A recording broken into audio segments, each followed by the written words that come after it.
Il y a eu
guerre mondiale. Car sans cette réforme, les rêves et les objectifs que nous avons resteraient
Nous allions là-bas pour dire ouvrez la mer Noire, pour que les céréales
hier, en a également parlé lors du dîner.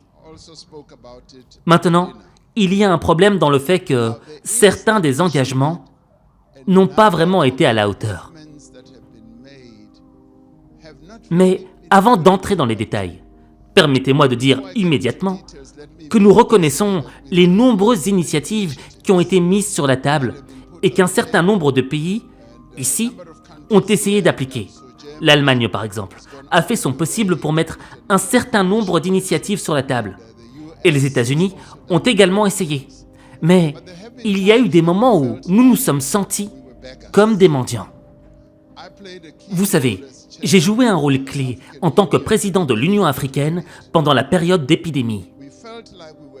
Pendant cette période, nous nous sommes sentis comme des mendiants en ce qui concerne la disponibilité des vaccins. Lorsque nous sentions que nous avions besoin d'accéder aux vaccins, eh bien, les pays de l'hémisphère nord avaient acheté tous les vaccins du monde et les monopolisaient. Et ils ne voulaient pas les libérer au moment où nous en avions réellement besoin. Et nous avions l'impression de mendier. Et des fois, on avait même l'impression qu'on nous jetait les dernières miettes qu'il restait sur la table. Oui, on vous donnera cela, on nous disait. Mais laissez-moi vous dire que quelque chose a généré beaucoup de ressentiment. Nous avons eu du ressentiment. Et cela a empiré quand nous avons dit que nous voulions fabriquer nos propres vaccins. Et lorsque nous sommes allés à l'OMC, il y avait beaucoup de résistance. Une énorme résistance. Et nous n'arrêtions pas de dire, mais qu'est-ce qui est le plus important? La vie ou les profits de vos grandes sociétés pharmaceutiques? Et ça, je dois vous le dire maintenant, ça a généré une profonde déception et un grand ressentiment de notre part. Parce que nous avions l'impression que la vie dans l'hémisphère nord était beaucoup plus importante que la vie dans le sud global. Et ce sont des problèmes qui doivent être résolus. Voilà pourquoi je suis heureux que nous soyons tous ici.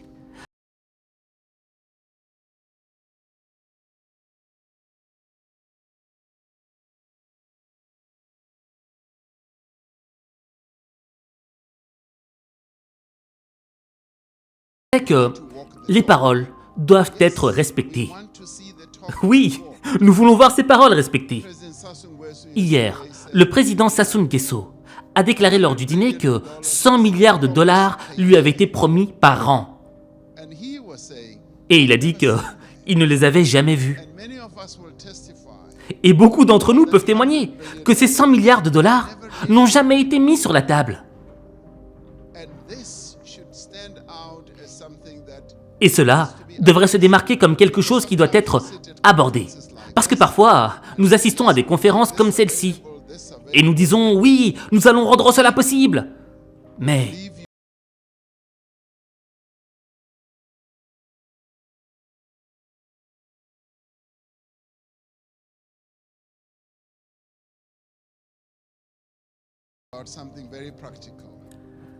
maintenant, j'ai envie de parler de quelque chose d'extrêmement concret.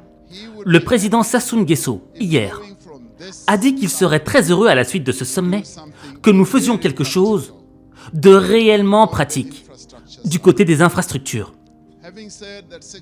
Après avoir dit que plus de 600 millions de personnes en Afrique n'avaient pas d'électricité, alors que pourtant nous avons toutes les ressources pour produire de l'électricité, en particulier grâce au puissant fleuve Congo, et qu'il y avait des centrales qui allaient être construites.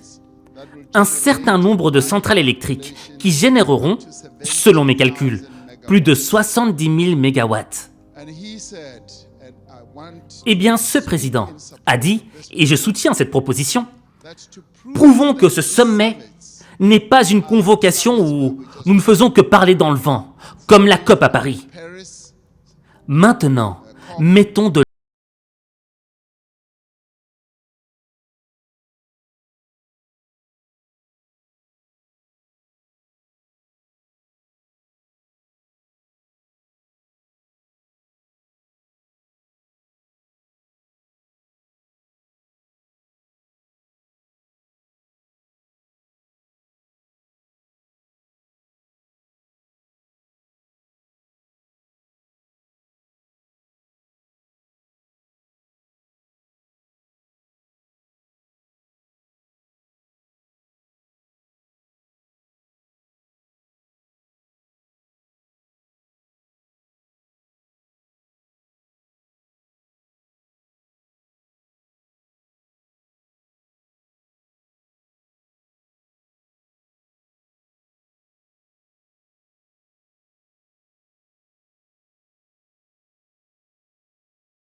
Là, le piège.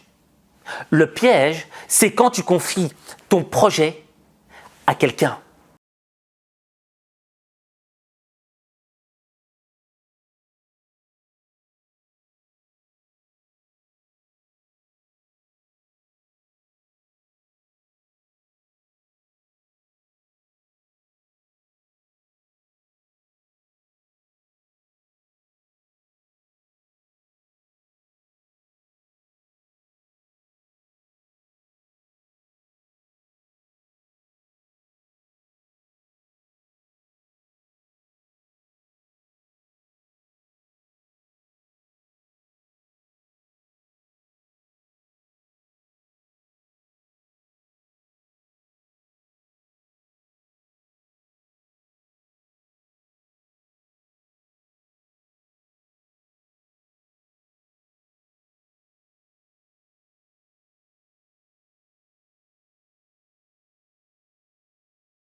Et tu auras bien vu que là, le président sud-africain, il est venu avec un discours un peu moralisateur pour réveiller les consciences, pour dire aux gens, hé les gars, ça fait des plombes qu'on vous attend, nous on est prêts. Mais avoir laissé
une conscience en moi. Je sais pas si c'est ton cas, mais je pense que c'est la même chose, tu vois. On prend conscience que, à force d'attendre les autres, on est dans un sable mouvant. Le sable mouvant de l'inaction. Il n'y a rien qui bouge dans nos vies. C'est pour ça que parfois on a besoin de gens qui nous réveillent, tu vois, avec des mots, avec des discours. Raison pour laquelle j'ai créé la newsletter, le Lions Club. Le Lions Club, c'est une newsletter où une fois par semaine, je t'envoie soit un article